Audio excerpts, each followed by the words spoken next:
Passons à la troisième chose qui, dans cet épître aux Éphésiens, indique le grand schisme. Combien les paroles sont bien connues, mais combien peu connaissent leur vaste contexte sinistre. Car nous n'avons pas à lutter contre la chair et le sang, mais contre les dominations, contre les autorités, contre les princes de ce monde de ténèbres, contre les esprits méchants dans les lieux célestes. Résistez, tenir ferme, après avoir tout surmonté. Tenez donc ferme, Éphésiens 6, 12, 14. Les relations entre le Fils de Dieu et une certaine puissance méchante et ses armées ont été rompues et interrompues à un tel point qu'il ne peut y avoir aucune conciliation, aucune association, aucun compromis, jusqu'à ce que ce système du mal ait été détruit sans remède. Ce grand schisme a commencé quelque part en dehors de cette terre.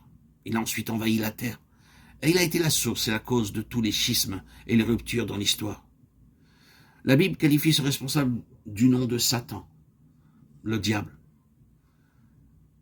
Depuis un certain temps, le rationalisme, la théologie libérale, la psychologie et certains philosophes ont tourné en dérision l'existence de la personne du diable.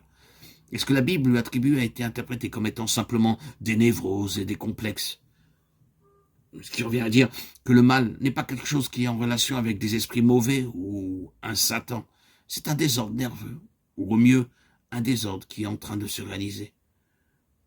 La démonologie est seulement une forme de mythologie. Ainsi, Satan a réussi un coup de maître en persuadant les hommes à croire qu'il n'existe pas. Mais le monde a reçu quelque chose durant l'histoire récente. Et il y a eu un dévoilement absolument terrible de la malignité la plus abominable dans ce monde et dans la conduite humaine. Non seulement dans ces domaines qui sont appelés sauvages, non civilisés et arriérés, mais en ce qui concerne la pure méchanceté, l'atrocité, la cruauté calculée. Rien n'a jamais été pire que ce qui s'est fait parmi ceux qui ont été considérés comme des peuples cultivés et évolués. Leur progrès, très scientifique, a été utilisé pour les horreurs les plus exécrables. Nous pourrions écrire de nombreuses pages sur ce thème, mais nous nous en abstenons. La Bible est terriblement prouvée, tandis que le cours de ce monde se poursuit, et pas de la moindre façon dans son dévoilement d'une puissance personnelle mauvaise, malveillante à l'égard du genre humain, et particulièrement de ceux qui sont alliés au Fils de Dieu.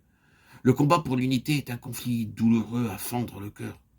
La rupture des nations se poursuit rapidement, et parmi le peuple de Dieu, il n'y a rien de trop sacré pour échapper à cette détermination cosmique de désorganiser la plus petite approximation de communion fraternelle divine. Bien sûr, il y a de nombreuses sociétés et confréries qui sont laissées en paix, mais ce n'est pas un compliment si Satan n'est pas inquiété. Ne commettons pas d'erreur à ce sujet. La Bible ne laisse dans aucun doute qu'à la fin de cet âge, chaque élément dans l'univers revêtira des traits caractéristiques manifestes d'intensification. Ceci, bien sûr, n'est logique que si la fin est plénitude à tout égard. Quelle que soit votre interprétation du chapitre 12 de l'Apocalypse, nous devons noter que le raccourcissement de l'exercice du pouvoir de Satan est marqué par sa venue en bas sur cette terre, étant animé d'une grande colère. Apocalypse 12, 12.